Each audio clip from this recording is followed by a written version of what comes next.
To start this recipe, we need some sort of roast. I suggest getting something like the Sirloin Tip roast because it has very little connective tissue to try to fool with. Feel free to use whatever cut you want, but I wanted something lean since I'd be filling this dish with a ton of fat. Just make sure you use 2 to 2.5 pounds worth. Oh, also like and subscribe. Remove any sketchy looking, aka tough pieces, and break it down just a little bit.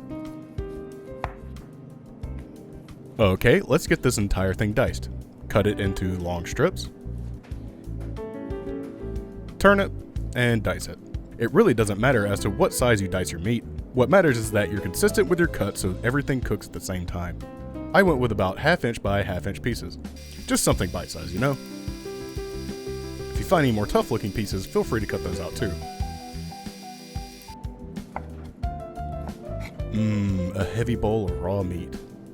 We definitely want some flavor on this beef, so let's grab some poultry seasoning. I know what you're thinking, poultry seasoning? Yes, it has a ton of great and familiar flavors to the holidays. If you can't find something like this, I'll leave a recipe for an easy blend of your own down in the description.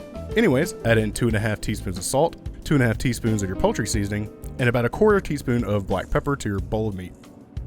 Give it a good toss with your hands and let it set aside for at least a half hour on the counter or 3 hours in the fridge to give it a light cure.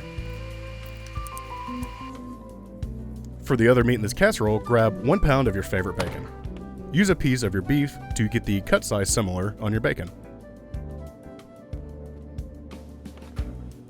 Chop it up to a similar width and add it to a cold, oven-safe pan. We're going to be cooking this bacon on low for a good bit to pull out as much fat as possible. Feel free to bake this if you want and reserve about 3 tablespoons of the bacon fat. Keep that going while we get the sauce for this casserole ready. Set up a double boiler and add in 2 cups of milk along with 1 cup of heavy cream and 4 ounces of cream cheese by weight. Give this a stir until the cream cheese is incorporated. Once it is, drop in 1 teaspoon of salt along with 1/2 teaspoon of granulated garlic and incorporate this as well.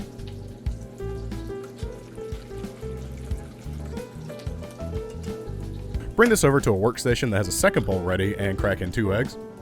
While constantly whisking the eggs, add in ladlefuls of your hot milk mixture to begin tempering the eggs.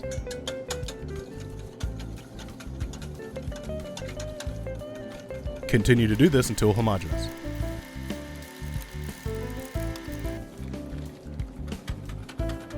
Alright, since we've been doing all these other things, we should have had time for our bacon to render.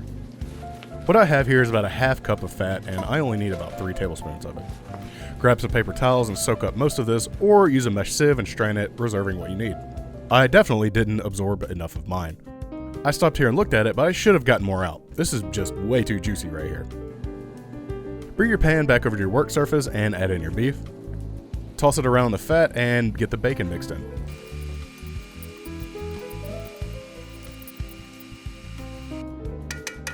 Once done, pour in your custard mixture. Just kind of try to get it a little bit even. Place this in an oven at 350 degrees Fahrenheit for about an hour in a convection oven, and maybe an hour and 20 minutes in a conventional oven. Just make sure our custardish mixture is set and everything is brown on top. Add a little finely chopped parsley to brighten it up and to just bring a little touch of freshness.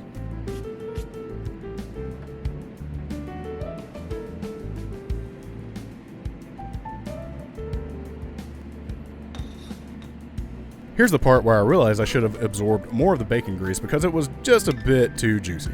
Oh well. Let's take a bite for the Patreon community.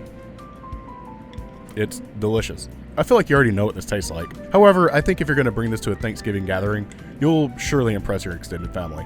It's so different to what I always see at these kinds of things, but it's familiar at the same time.